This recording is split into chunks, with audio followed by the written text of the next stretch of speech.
How was it working on Curb? Curb was probably the second or third greatest moment of my life in comedy. Did you have a script or was it improv? Does everybody know Curb, and you don't have to say Curb Your Enthusiasm? Of course. Yeah, I think Everybody everyone is. in our world knows for sure. But Curb was, auditioning was so fun because I was supposed to go in for this role for. If you've seen the episode, the last season was there's a guy with a dog named Adolf. Yeah. Do you remember that episode where he's like, "Why would you name it Adolf?" He's like, "It's a family name."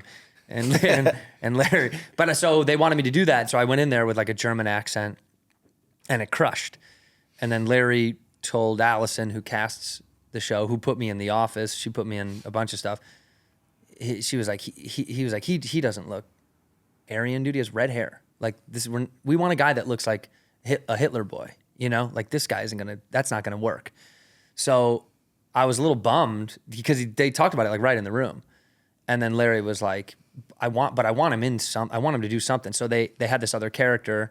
They were building the Latte Larrys, which is the competition for, if you've seen this show, you should watch the show. And they said they want this like construction worker to help construct this like perfect urinal for Larry. And so Allison gave me the character description and then sent me in the hallway. And she's like, we're going to take some other auditions for the Hitler dog guy. But, do you want to come back later today? And I said, no, just give me like 3 minutes to read this and I'll come back. So one guy read. I, came back in the room and Larry was like, what are you doing here? And I was like, I'm ready. And she was like, you don't want any more time? I was like, no, I'm good. And then I improv with Larry and I made him break like 3 times. And he was like, get the fuck out of here. And then I just knew. When I got in the car, I knew. Because he kept laughing in the middle of the thing and then was like, just get out of here. And when he kicked me out, I knew. I was like, all right, cool. We're good. Yeah, it was rad. But I did some of the beats that I did in the show. Like one of the things I did that I actually duplicated, that I improv'd in the room that I took to the show was, and JB Smoove saw it was me and was like, oh, what's up, son? And then immediately was like, I'm gonna get in this scene. And he just like got in the scene because we were, doing jokes about having your dick near the urinal. And the one joke that landed in the room that I did was, he was like, how is this wall gonna know? And I was like, we'll have a dick detector. Immediately when you walk up to it, it'll detect your penis, size, stature. It'll know how far you need to be from the toilet. And the door will slide up and it'll go, doot, penis detected. And Larry broke in the middle of the room, started dying laughing. And he's like, dude, do the noise thing again, do it again. And so I was doing all these different robot sounds for the pisser. And I knew on the day, he was like, bring all that shit to the thing. So we did, I don't know, 20 minutes of takes. And then that was my day. I mean, it was lightning fast. It was just like go.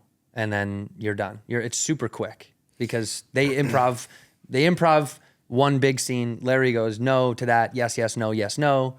And then you do it again. And then he goes, yes to that. No, bring that other thing back. And then one more. And by that, the third take, you really are like whittling it down to almost, it's like writing a good joke. It's like you whittle it right down to it, trim all the fat. Yeah. And he broke a few times, which was huge.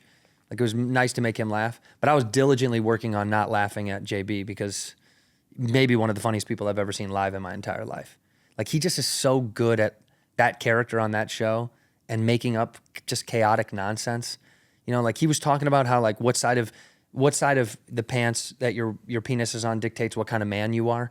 And he went on a whole rant about that. And it was so funny. It never even made it into the cut.